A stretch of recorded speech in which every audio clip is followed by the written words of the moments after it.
అన్నవరం దేవాలయంలో ఘోరం. పసిపాప చెవి కోసిన నాయి బ్రాహ్మణుడు.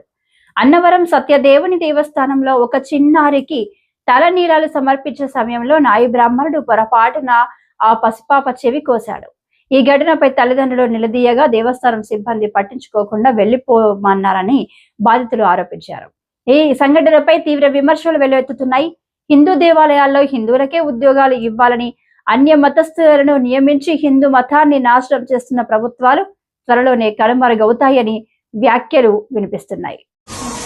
అన్నవరం దేవస్థానం వారికి నా విజ్ఞప్తి, నా బిడ్డకి తలనీలాలు ఇద్దామని వచ్చాను, కానీ అక్కడ ఇలా కట్ చేశాడు. అట్లీస్ట్ సారీ కూడా చెప్పలేదు, క్షమాపణ కూడా చెప్పలేదు. ఎంతలా పోరాడాను నేను, కానీ ఎవరు సమాధానం చెప్పలేదు. లాస్ట్కి ఒక అతను వచ్చి నేను గొడవ చేస్తే ఒక 4 రోజులు సెలవు ఇస్తాము అని చెప్పారు. అతనికి సెలవు ఇప్పిస్తాము తప్ప క్షమాపణ చెప్పించలేదు, ఏమీ చెప్పించలేదు. నా బిడ్డ అల్లాడిపోయింది. దీనికి ఎవరు రెస్పాన్సిబుల్? ఇలాంటి మా బిడ్డకి జరిగింది, రేపు ఇంకో బిడ్డకి కూడా జరగవచ్చు. ఇలా ఇంత నిర్లక్ష్యంగా నాకు మాటలు కూడా రావట్లేదు చెప్పడానికి. నా బిడ్డ అంతలా అల్లాడిపోయింది. అతను కట్ చేసినా అని కూడా చెప్పలేదు. నా బిడ్డ అసలు కదలలేదండి. ఫోన్ మేము ఫస్ట్ ఏడ్చింది, ఫోన్ చూపిస్తూ ఉంటే అలాగే ఉండిపోయింది.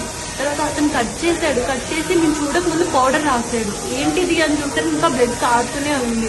నా బిడ్డ ఏడుస్తూనే ఉంది. ఎందుకు ఏడుస్తున్నా అని చూస్తే చెయ్యి కట్ అయిపోయింది.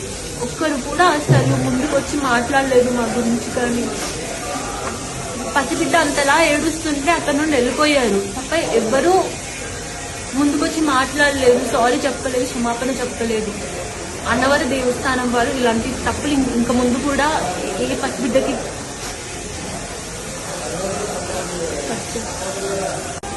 అక్కడ హెయిర్ కూడా లేదు. అతను అక్కడ ఇలా కట్ చేస్తాడు. పాప ఏమైనా కదిలిందా, కట్ అయింది అనుకుంటే